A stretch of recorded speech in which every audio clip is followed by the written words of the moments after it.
friends, this is Nirmal here for Technique, and in this video we're going to do the detailed and full review of the Vivo V5. So the Vivo V5 is the latest mid-range phone from the company with a massive 20 megapixel selfie camera. That's the USP of this device. So it has the first device to support a 20 megapixel front-facing camera along with a moonlight selfie flash. So that's the specialty of this Vivo V5. Apart from that, this also comes with a decent hardware. It has a octa-core MediaTek MT6750 chipset, which is coupled with a 4GB RAM, and there is a 5.5-inch HD display, and it runs on Android 6.0 Marshmallow along with the Fun Touch UI. So in this video we'll talk about all the pros and cons of this device and see if this device is really worth the money. So without any further delay, let's get started with the review, and first step, let's see the design and build quality. So design wise, we would say the Vivo V5 has a really good design. It is pretty slim, compact, and also lightweight. It is a metallic unibody design with Vivo logo at the back. We have this 13 megapixel camera, LED flash, and it's a matte finish panel with curved edges all round, which gives a good grip onto the device. And also you can see the power and volume keys on the right side, the SIM tray is on the left side, bottom houses the speaker unit, the 3.5mm audio jack, and the micro USB charging slot. There are no slots or opening at the top panel. So design wise, you can see it's a good device, well built device. It's pretty compact and sleek and good looking as well. Now on the front panel we have this 5.5-inch HD display. We have this 20 megapixel camera, LED flash, and also the fingerprint scanner, and the two capacitive touch buttons for back and multitasking. So this fingerprint scanner also acts as the home button. So that's the design aspect of the Vivo V5, and we would say it's a quite good looking device out there with premium build, sleek design, and good looking as well. So that's the design and build quality. Now let's move on to the display.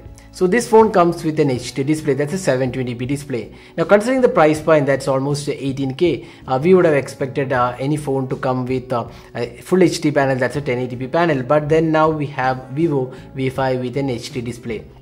So if you're looking at the price point of this device, then definitely the HD display does not do justice, because at 18K definitely in full HD panel is needed for any smartphone, but we have only an HD panel. But having said that, the HD panel looks quite good. It's pretty vivid and crisp display, and the viewing angles are also really good. The sunlight eligibility is also really good.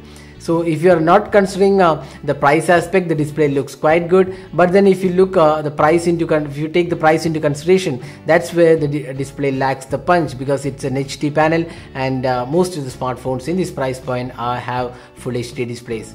So now let's talk about the software and the performance. So this phone has this Fun Touch UI on top of Android 6.0 Marshmallow, and you can see there are lots of additional features included in this UI. You can see there are smart motion options which include smart calls, smart wake, tilt to zoom pictures, smart remind. So a lot of additional gestures are included. Then there is a smart multi-screen where you can have two apps running at the same time. You can see multitasking can be done for certain apps, so that is smart multi-screen option. Then you also have additional features like one-handed UI, super screenshot, and smart click options. So these are additional some of the features included. Apart from that, you also have support for themes. You can download additional themes and do a lot of customization on the device.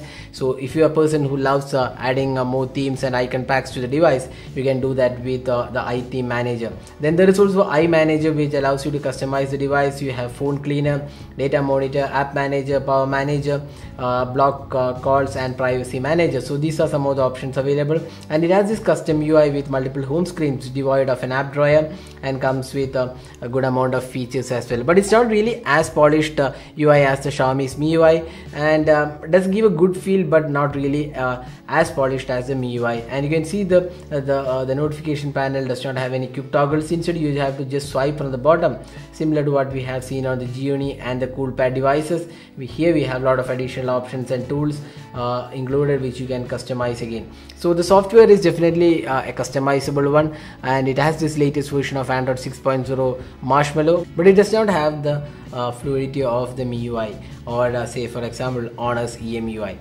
So that's the software aspect of this device. Now let's talk about the performance. So this phone is powered by an octa-core chipset, which is a MediaTek chipset, the 6750 Cortex A53 chipset, which is clocked at 1.5 GHz and it is coupled with Mali T860 GPU, and there is 4GB RAM and 32GB storage available. Now talking about the performance aspect, the phone performed quite well in day-to-day aspect. You can see the multitasking is pretty well implemented. Switching between apps is pretty good, and not major issues in day-to-day experience. And even in the gaming experience, when we tested, the gaming experience was quite good. Although there was slight heating to up to 42 degrees, the gaming performance was quite good overall, and we did not experience any major lags or issues, barring a few frame skips. The overall gaming experience was quite good on this device. Now in day-to-day experience, we never noticed any lags, and it was quite good performer. But having said that, for a device priced 18K, it should have had a better processor. It's not a really powerful chipset in this segment, and for 18K you even get Lenovo's Z2 Plus, which has a Snapdragon 820 chipset, and there is also Lyco La2 Max, which again comes with a Snapdragon 820 chipset. So considering that the chipset on the Vivo V5 is not really a powerful one, but then 4GB RAM is available, that should be able to handle all the tasks pretty easily.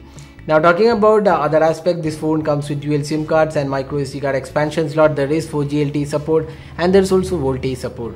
Now the call quality on the device was quite good, and the speaker performance from the speaker, which is located at the bottom, was quite decent as well. Now let's talk about the camera. So camera is one of the highlight of this device. It has a 20 megapixel front facing camera, and there is a moonlight selfie flash. There is also 13 megapixel rear camera with LED flash.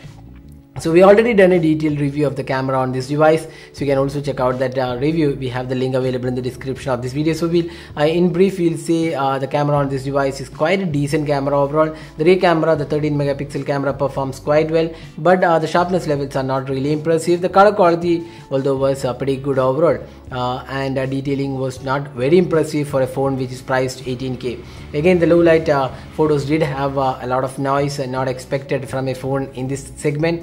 So overall, we would say the rear camera was quite average.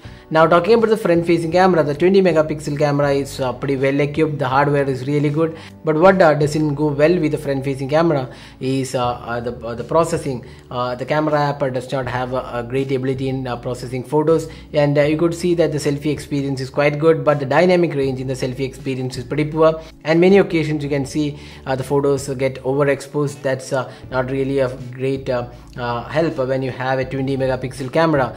The software optimization is not that great. So overall, we would say both the front and rear cameras quite average, not really the best experience you would have expected on an 18K device.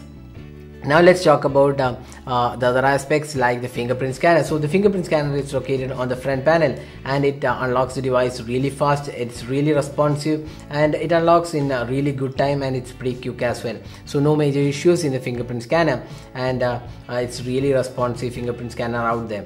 Now finally talking about the battery. So this phone comes with a 3000 mAh battery, and the battery performance overall was quite good, and we tested the battery with a lot of social networking apps, calls, and gaming and usage of camera, and we found that you can easily get through a day of usage with a 3000 mAh battery, and not a bad performer in the battery department. But having said that, there is no fast charging on this device, so that's a disadvantage, because it does take some time charging the device with a 2 ampere charger which is shipped with this device. So that's the battery aspect of the Vivo V5. So now summing up how good the Vivo V5 is for the pricing it is being offered at, that is 18K, we would say it's fall short in many areas. One is the display, that's just a 720p display. For a device priced 18K, it should have been a 1080p panel, and the camera performance, which is the USP of this device, doesn't really impress according to us, and there needs to be some software fixed for the camera to be performing much better than this. And also it's a MediaTek chipset at this price point, not really the powerful chipset, and there is also no fast charging included. So these are some of the cons of this device. On the positive side, we would say the design looks really good. It's a premium design, feels pretty compact as well, and the battery capacity also looks quite good, and the software is quite decent. It does have the latest software, but then it's not really a polished UI. And apart from that, we also have 4GB RAM that should help you in multitasking. So these are some of the good aspects about this device. So overall, is it really worth buying for 18K? We would say it's not really a great buy at 18K because we have really good competitive devices like the Lenovo's Z2 Plus, we have Xiaomi's Mi 5, Leico La Max 2, which all are priced almost below 20K pricing, and for that pricing you get the Snapdragon 820. That's a really powerful chipset, and you also get 4GB RAM below this price point. So when you consider that aspect, this is not really a great buy, but then if you're looking for a device which is readily available offline, this is quite a decent choice if you're not really worried about the specs to pricing ratio. That is where this device falls short. So we don't really recommend the Vivo V5 unless you're really looking for selfie experience and you want this 20 megapixel shooter. So that's all guys with the detailed review of the Vivo V5. Hope you liked this video. Don't forget to hit the like button and also subscribe to our YouTube channel for more videos. Thanks for watching. Have a great day.